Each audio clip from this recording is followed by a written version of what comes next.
Olá pessoal, Tony Rodrigues, Além da Notícia. Esse caso que envolve o ex-presidente Jair Bolsonaro está parecendo por demais com a perseguição brutal, com a caçada brutal que se empreendeu ao tempo do regime militar contra o ex-presidente Juscelino Kubitschek, conhecido como JK. JK foi presidente de 1955 a 1960, construiu Brasília, mas não apenas isso, embora tenha sido a marca registrada do seu governo. Ele realmente fez 50 anos em 5. Quando ele assumiu, o Brasil tinha apenas 800 quilômetros de rodovias asfaltadas, rodovias federais.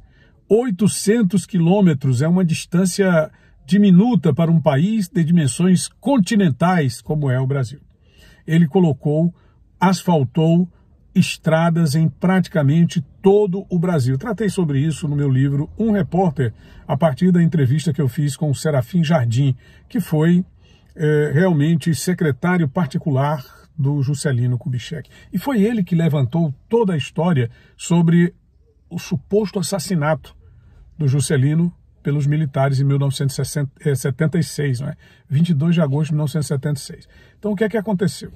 Quando implantou-se o regime, inclusive o Juscelino foi um dos apoiadores do regime militar, porque, como vários políticos naquele tempo, ele imaginava que haveria eleições diretas em 1965, conforme prometido pelos militares. Marechal Castelo Branco assumiu em 1964, dizendo que iria convocar eleições para o ano seguinte. E aí, logicamente, a democracia seria reestabelecida. Os militares ficaram 21 anos no poder e o Juscelino foi um dos mais perseguidos. Ele foi preso, ele foi indiciado em vários inquéritos.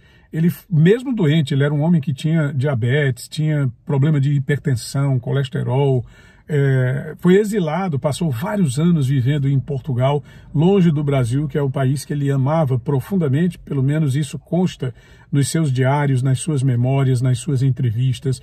E existem vários canais hoje tratando sobre o Juscelino Kubitschek. Eu, inclusive, escrevi um livro, Dossiê JK, alguns anos atrás, e esse livro está disponível nas plataformas virtuais. Dossiê JK, História Secreta do Golpe. Pois bem, pessoal, ele foi muito perseguido e ali pelo mês de junho, julho de 1976, várias vezes a imprensa noticiou que o Juscelino tinha morrido num acidente de carro na Via Dutra, que é a rodovia Marechal Eurico Gaspar Dutra, que liga os estados de São Paulo e Rio de Janeiro. Ele teria morrido. Então isso espalhava nos jornais, os jornais noticiavam, os jornalistas ligavam para a fazenda dele em Minas Gerais. Ele tinha uma fazenda lá em Diamantina, que era a sua cidade natal. Mas o senhor está vivo? Acabei de saber aqui que o senhor tinha morrido num acidente. E aí ele ficou preocupado. Ele ligou para a amiga dele, a Vera Brant, que escreveu o livro sobre o Juscelino, e ele manifestou essa preocupação, segundo o relato da própria Vera Brant, nos seguintes termos: estou recebendo várias ligações de jornalistas brasileiros perguntando se eu... Quer dizer, se surpreendendo com o fato de eu estar vivo, porque tinham recebido informações de que eu estava morto, de que eu tinha morrido num acidente automobilístico. E eu estou preocupado com isso, Vera, disse ele, porque isso denota claramente uma tentativa da ditadura militar de fazer com que as pessoas se acostumem com essa informação. Eles estão testando a população. E, de fato, o que se depreendeu de tudo aquilo é que estavam testando a reação popular diante da notícia do suposto falecimento do Juscelino, do suposto acidente automobilístico, para que posteriormente se chegasse às vias de fato e realmente se provocasse a sua morte, um assassinato, de que ele teria sido assassinado.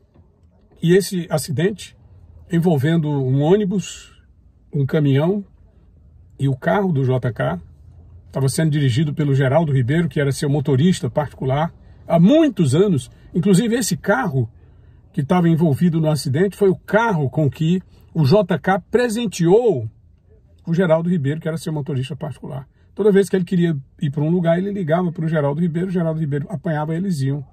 Nesse carro, era um motorista de confiança, um motorista que realmente tinha muita experiência nas rodovias brasileiras daquele tempo. Então, realmente foi um acidente que causou espécie, mas o fato é esse. E aí eu chamo a atenção para o que está acontecendo agora no Brasil.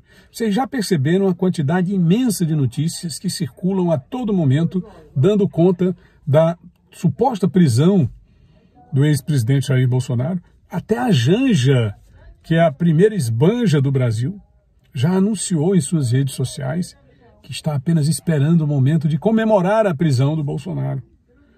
Todos os dias, os veículos sujos, os blogs sujos, ligados ao suposto governo de Lula e que fazem a propaganda infame do PT e dos seus integrantes, noticiam: a cadeia está esperando por Bolsonaro. 5 processos dos que foram movidos na Justiça Federal contra o ex-presidente já foram arquivados por absoluta falta de provas. O Bolsonaro já deveria estar processando essas pessoas por denunciação caluniosa.